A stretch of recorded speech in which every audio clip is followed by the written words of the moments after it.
Capricorn, ito po ang ganap sa inyo sa July 16 hanggang July 31. Ito po ay kalating buwan ng July. Bahala na po kayo makaresonate o hindi. Kung hindi po kayong tinutukoy, maaaring ibang Capricorn po ang tinutukoy ng reading. So, simulan na po natin. Simulan na natin, no? Ayan. Ano ang ganap sa mga Capricorn sa July 16 hanggang July 31?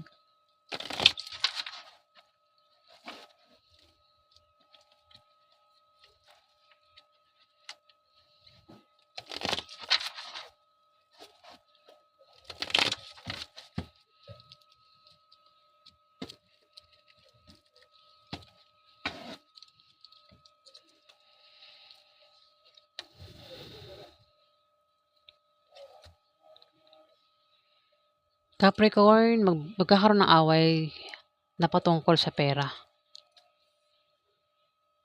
Ayan o, away ito patungkol sa pera, Capricorn. Kaya naman ikaw ay may pag-travel na gagawin dito. Babiyahe ka. Patungkol din sa pera yan. Maaaring problema ka sa pera. Kaya ikaw ay magta-travel, babiyahe ka, maaaring kukuha ka ng pera. O maaaring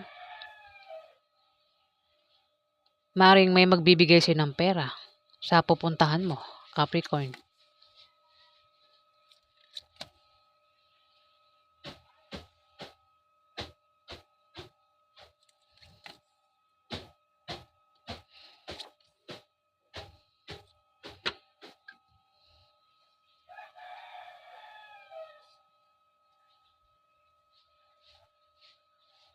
Ayan.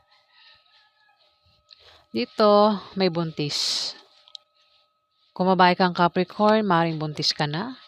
Kung lalaki kang Capricorn, maaaring asawa mo buntis. At ito ay magsisilang ng sanggol sa July 16 to July 31. O maaaring buntis pa lang. Kung hindi asawa mo ang buntis, kung hindi ikaw ang buntis, Capricorn, maaaring sa pamilya niyo may buntis. Pwede rin naman na wala pang buntis. Ito ay maaaring makabuntis o mabuntis sa July 16 to July 31. Kung ayaw mabuntis, ayaw makabuntis, gumamit ng protection, Capricorn. Pero kung wala nga talagang buntis, walang makakabuntis, walang mabubuntis, ito ay kung meron kang negosyo, yung negosyo mo ay lalago. Kung meron ka namang trabaho, Capricorn, maaaring gumanda ang position mo sa trabaho at maaaring dagdagan ang sahod mo. Kung meron ka namang pinaghihirapan dyan, pinagtatrabahuhan, project na ginagawa, kung ano man yan na pinaglalaanan mo ng oras at panahon, maganda ang ibubunga yan, maganda ang resulta niyan, Capricorn. Dito, Capricorn, may darating sa'yo na pera. Makakatanggap ka ng pera na hindi mo inaasahan sa July 16 to July 31. O may tao rito ang makakatanggap ng pera.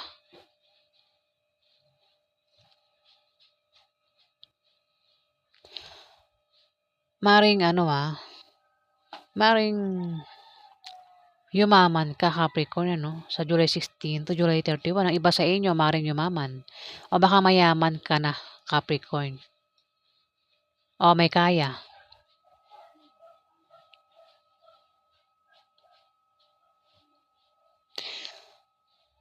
Ayan. O baka kung meron ka negosyo dyan, may paglago. Dito, may tao rito, Capricorn, ang nagbabalak magtayo ng negosyo. Ayan, kung wala ka pang negosyo, Capricorn, nagbabalak ka magtayo ng negosyo o baka may tao rito ang nagbabalak magtayo ng negosyo. May sumunod kasing Three of Spades. Maring ang third party, itong third party na ito ang nagbabalak magtayo ng malit na negosyo na lalago sa July 16 to July 31 Capricorn. Ayan o, maaaring siya rin yung makatanggap ng pera. Pwede manggaling sa'yo, Capricorn. Yung itatayo niyang negosyo, yung perang yan na matatanggap niya, maaaring manggaling sa'yo. Buntis eh. May buntis dito eh. Kung may buntis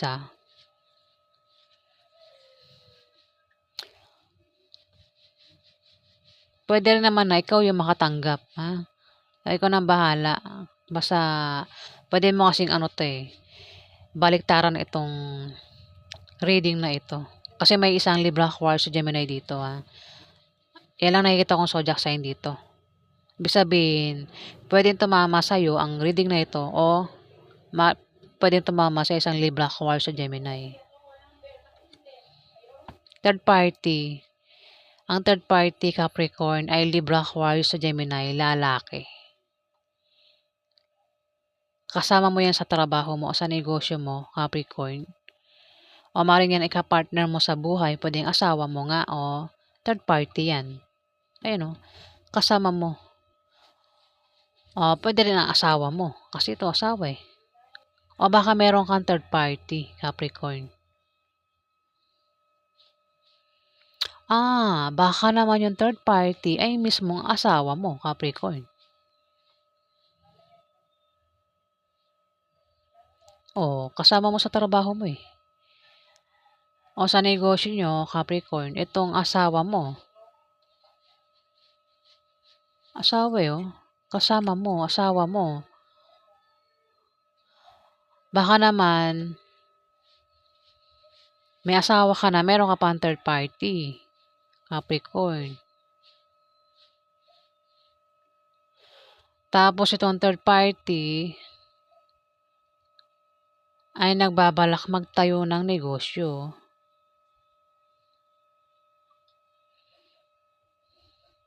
Third party,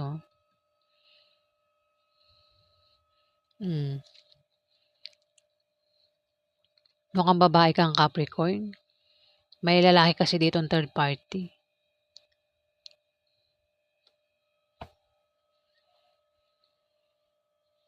Pwede rin, baka kasi mo lang din kayo baka lalaki ka tapos lalaki din ang karelasyon mo, Capricorn.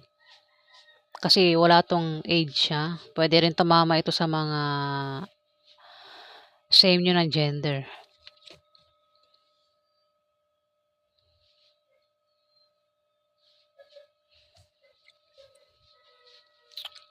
Eto, ang meaning nito kung meron kang asawa, Capricorn, kung okay naman yung samahan nyo ng asawa mo, mukhang masaya ang pagsasama nyong mag-asawa. At kung balak nyo magpakasal sa July 16 to July 31, lalo kayong magiging masayang mag-asawa.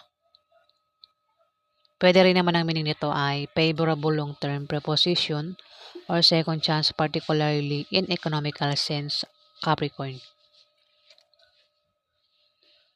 Pero meron ka ditong kasama sa trabaho mo o sa negosyo mo, Capricorn, ang hindi mo kasundo. Hindi mo kasundo, maaaring magkaroon ng away sa inyo, initan.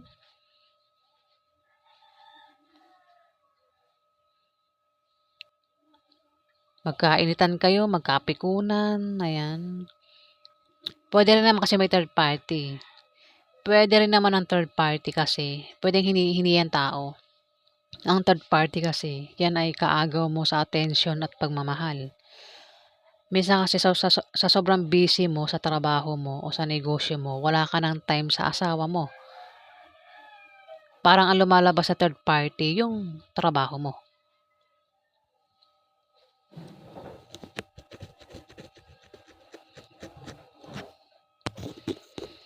Ayan mukhang ang third party, pwedeng negosyo, Pwedeng maglaan siya ng time sa kanyang, o baka naman ikaw ito. Capricorn, ang third party ay negosyo. Maglaan ka ng time sa negosyo mo. Hindi ko dapat may third party. Mukhang asawa mo tong si Libra Aquarius o Gemini, pero bakit sumunod yung third party? Puwede rin ano, baka asawa mo ay third party talaga, Capricorn.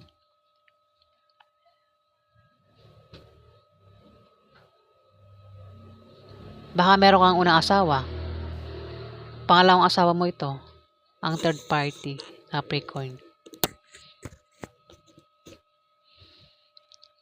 Magkakaroon ng away sa inyo patungkol sa pera.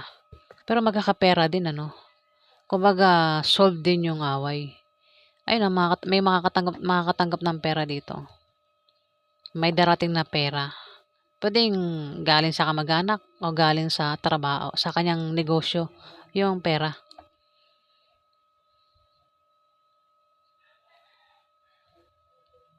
Puwedeng ano yan, puwedeng baka may nagpapadala sa'yo ng pera galing sa kamag-anak mo, ibang bansa, Capricorn. Ayan. So, yan po ang ganap sa inyo. Bahala na kayo maka-resonate o hindi, Mag-aaway man kayo sa pera, masosolusyonan din kasi magkakapera nga kayo. Ano pa ang ganap kay Capricorn sa July 16 hanggang July 31?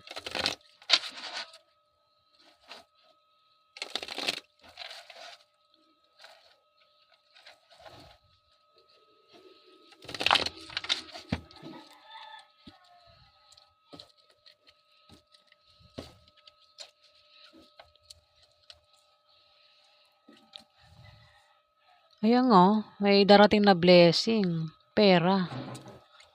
Inulit na naman, lumabas na naman siya,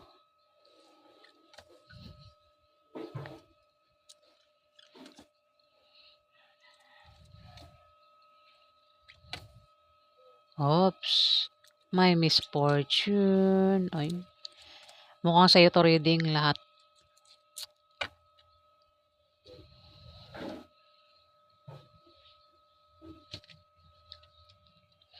May blessing na paparating. Blessing. At may pag-travel ka rito. Pag ano muna yung basa natin, ano. May blessing na paparating, Capricorn. Pwedeng pera yan. Ayan, na darating sa iyo sa July 16 to July 31. Pera. Pwede man galing sa kamag-anak mo. Hindi mo inaasahan yan, Capricorn, na darating sa iyo.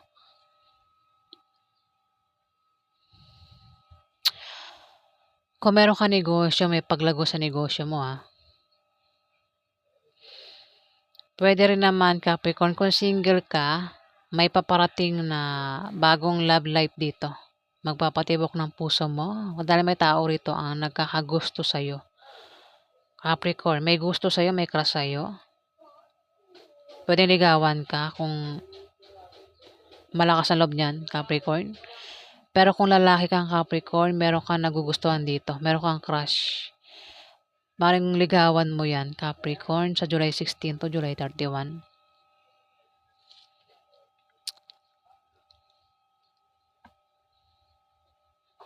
Dito, 2 parts. Magkakaroon ng mabulaklak na partnership sa inyo ng karelasyon mo o engagement. Pwedeng nagbabala kayo magpakasal.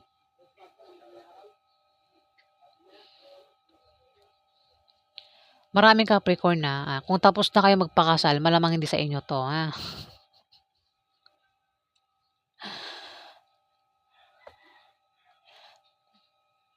Pwede pang isang meaning nito, kung problema ka Capricorn sa July 16 to July 31. Nandiyan lang iyong kapartner. Ayan, nandiyan lang ang kapartner mo o ang iyong karelasyon na palagi nakasuporta sa iyo at siya ang nagbibigay ng lakas loob mo, Capricorn. May taong magbibigay sa'yo ng problema sa July 16 to July 31. Kaya pala sumunod yan. Mukhang magkakaproblema ka nga, 4 of Spades. May magbibigay sa iyo ng problema. Kaya magkakaproblema ka, Capricorn. Problema sa bahay mo, sa pamilya mo, sa love life. Baka naman problema sa gastusin. Bahala ka na kung ano yung basta may problemang paparating sa'yo. Dahil nga may magbibigay sa'yo ng problema, Capricorn. at apektado ka sa problemang ibibigay sa iyo ng taong ito. At maring bumaba rin ang iyong moral at mangailangan ka ng moral support. Pero kung gusto mo ng suporta, andyan ang iyong karelasyon, handang sumuporta sa iyo. Ayan o, Two of Hearts.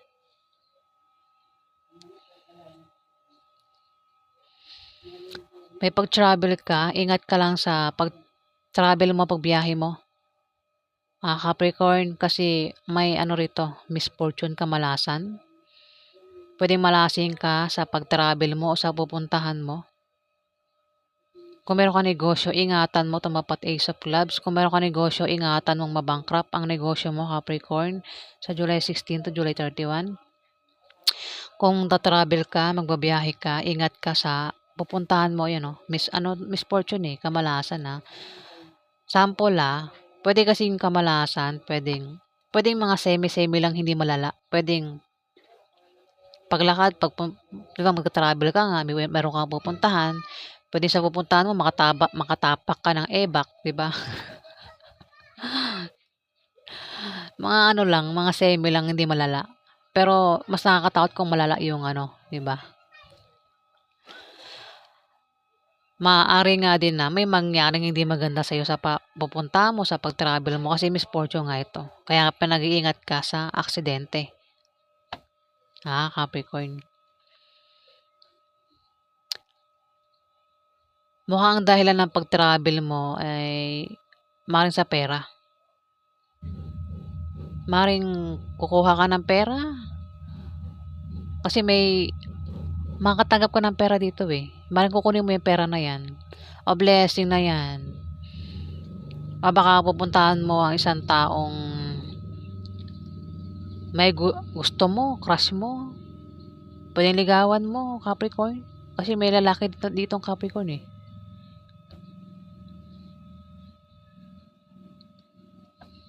Ayan. Kaya naman dito, magkakaproblema ka sa love life o maring sa pamilya mo o baka meron kang gulong kakasangkutan sa July 16 to July 31, Capricorn. Kasi nga may magbibigay sila ng problema. Ayan Eight of Clubs. Kaya apektado ka sa problemang darating sa'yo. Wala ako nakitang ibang tao rito. Hindi ko matukoy kung sino yung magbibigay sa'yo ng problema. Basta may magbibigay sila ng problema dito. At apektado ka. Pwede rin kasi may lalaking rito, baka may kilala kang same mo, Capricorn. Baka babae kang Capricorn, may lalaki dito Lalaking Capricorn, kung hindi ito Capricorn, ito ay Virgo o Taurus, lalaki. Ayan. Ano po yung outcome kay Capricorn sa July 16 hanggang July 31?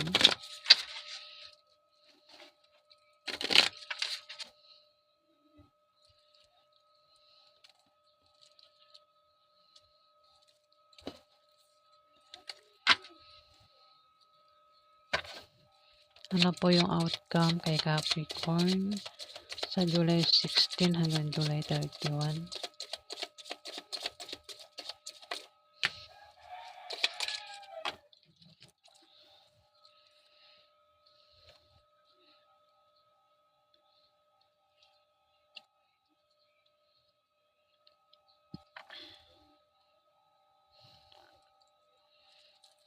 Ano po yung outcome?